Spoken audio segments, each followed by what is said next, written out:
Bismillahirrahmanirrahim. Assalamualaikum warahmatullahi wabarakatuh. Waalaikumsalam warahmatullahi wabarakatuh. Perkenalkan kami di sini dari kelompok 12 dari mata kuliah Pendidikan Bahasa Indonesia yang terdiri dari saya sendiri, saya Satya Ardi Hidayatullah dan juga teman saya Septian Dwi Lukmantoro. Di sini kami akan melakukan presentasi mengenai ragam karya ilmiah. Nah, untuk jenis karya tulis sendiri terdiri dari tiga.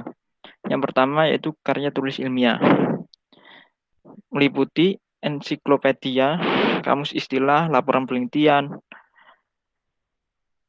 yang terdiri dari laporan penelitian, skripsi, tesis, dan disertasi. Lalu artikel ilmiah dan makalah. Yang kedua dari karya tulis non-ilmiah, seperti karya jurnalistik, dokumen, meliputi dokumen hukum dan bisnis, lalu biografi, surat pribadi, iklan bisnis, iklan sosial, dan iklan pemerintah.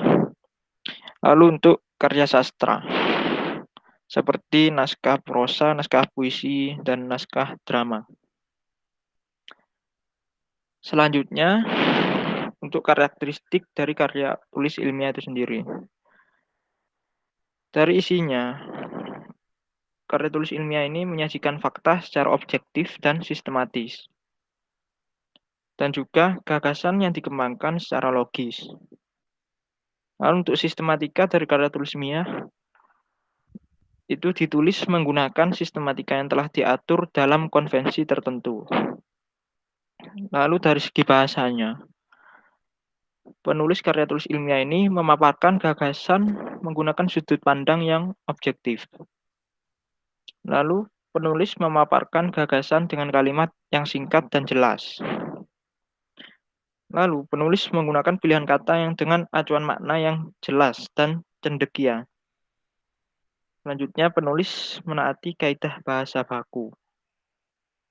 Yang terakhir, penulis menggunakan istilah secara konsisten. Selanjutnya untuk karakteristik karya tulis non-ilmiah. Dari segi isinya, karya tulis non-ilmiah ini bersifat faktual. Yang artinya menurut KBBI faktual ini adalah berdasarkan kenyataan atau mengandung kebenaran. Lalu bersifat objektif.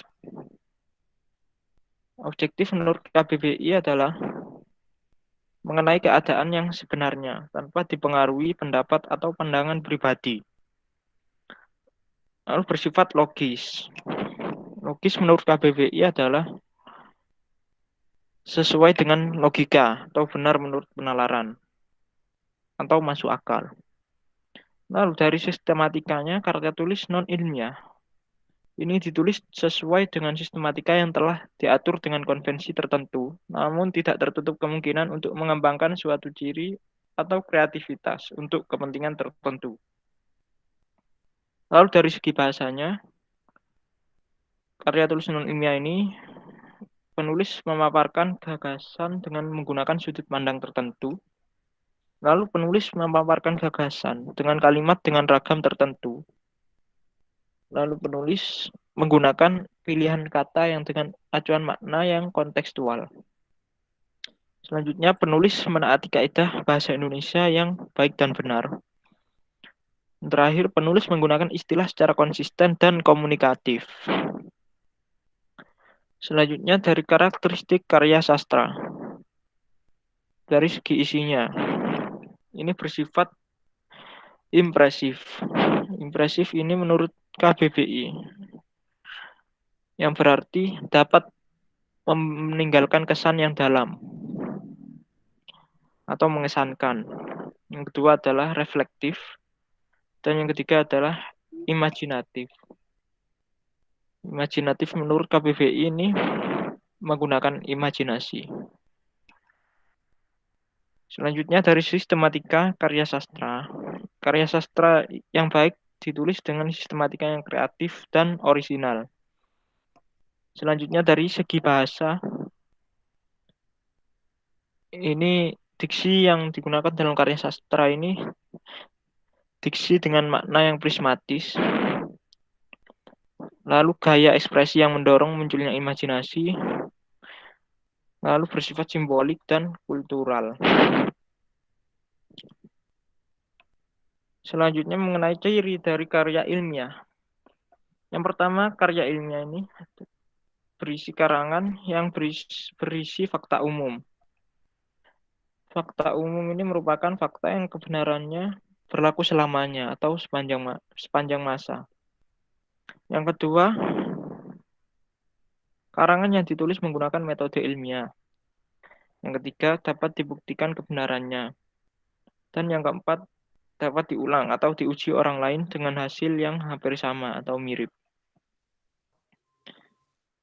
Selanjutnya akan dijelaskan oleh teman saya. Karya ilmiah dari segi isinya dibedakan menjadi dua, yaitu yang pertama hasil penelitian. Hasil penelitian di sini merupakan proses pengaturan dan pengelompokan secara baik tentang informasi suatu kegiatan berdasarkan fakta melalui usaha pikiran peneliti dalam mengolah dan menganalisis objek atau topik penelitian secara sistematis dan objektif untuk memecahkan suatu permasalahan atau menguji suatu hipotesis sehingga terbentuk prinsip-prinsip umum atau teori. Yang kedua, gagasan konseptual, di mana gagasan konseptual ini merupakan sesuatu yang disusun secara terperinci, terencana dengan matang, punya dasar teori yang kuat, latar belakang yang jelas, rencana yang baik, tujuan yang jelas, manfaat yang baik.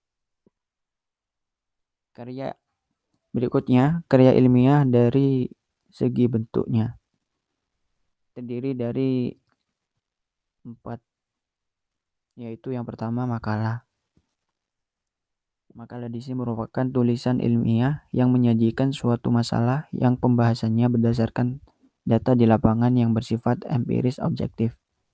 Yang kedua, artikel. Artikel di sini merupakan bentuk tulisan yang berisikan pendapat-pendapat yang subjektif dari penulisnya tentang suatu masalah atau peristiwa. Yang ketiga, proposal penelitian, yang mana pada proposal penelitian ini merupakan dokumen yang digunakan dalam pengusulan proyek penelitian. Kemudian yang keempat, laporan penelitian, di mana laporan penelitian ini merupakan suatu dokumen yang tertulis tentang hasil pelaksanaan suatu penelitian yang dibuat secara jelas dan disusun menurut metode penulisan. Berikutnya, makalah. Makalah merupakan kajian atau ulasan ilmiah sebagai hasil gagasan pribadi penulis yang disajikan dalam bentuk tulisan. Makalah harus mengandung solusi penyelesaian dari suatu permasalahan. Makalah dari dibedakan menjadi dua, yaitu yang pertama dari segi isinya, yaitu yang pertama deduktif, di mana deduktif ini menggunakan cara berpikir rasional atau melalui telaah kepustakaan dalam pemecahan masalahnya. Yang kedua, deduktif, di mana menggunakan cara berpikir empiris melalui data dan fakta yang diperoleh dari lapangan untuk pemecahan masalahnya. Kemudian dari segi bentuk, makalah dari segi bentuknya dibedakan menjadi dua, yaitu makalah panjang yang ditulis lebih dari 20 halaman, dan yang kedua makalah pendek ditulis kurang dari 20 halaman. Berikutnya artikel. Artikel sendiri Menurut Suyutno, artikel ini adalah karya tulis yang dirancang untuk dimuat di jurnal atau di buku kumpulan artikel. Ditulis dengan tata cara ilmiah sesuai dengan konvensi ilmiah yang berlaku. Dari segi isinya, artikel dibedakan menjadi dua, yaitu yang pertama hasil penelitian dan yang kedua non penelitian. Kemudian dari sifatnya, artikel dibedakan menjadi dua, yaitu ilmiah dan populer. Berikutnya, komponen karya ilmiah. Pada makalah panjang, komponen karya ilmiah terdiri dari bagian awal. Yang pertama, halaman sampul. Yang kedua, daftar isi. Yang ketiga, daftar tabel dan gambar. Kemudian pada bagian inti, yang pertama pendahuluan yang meliputi latar belakang, rumusan masalah, dan tujuan. Yang kedua, teks utama, dan yang ketiga, penutup. Pada bagian akhir, terdiri dari yang pertama, daftar rujukan, dan lampiran.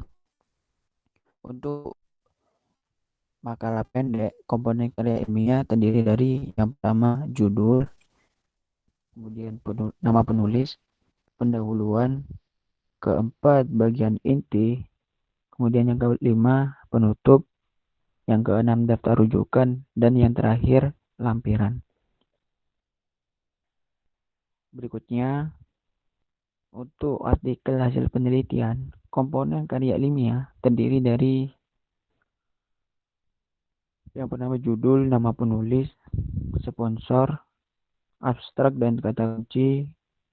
Kemudian yang kelima pendahuluan, metode, hasil, pembahasan, kemudian kesimpulan dan saran, daftar rujukan, dan yang terakhir lampiran. Untuk artikel non penelitian, komponennya terdiri dari yang pertama judul, nama penulis, abstrak dan kata kunci. Kemudian yang keempat pendahuluan, bagian inti, penutup, daftar rujukan, dan yang terakhir lampiran. Sekian dari kami, kurang lebihnya mohon maaf. Wassalamualaikum warahmatullahi wabarakatuh.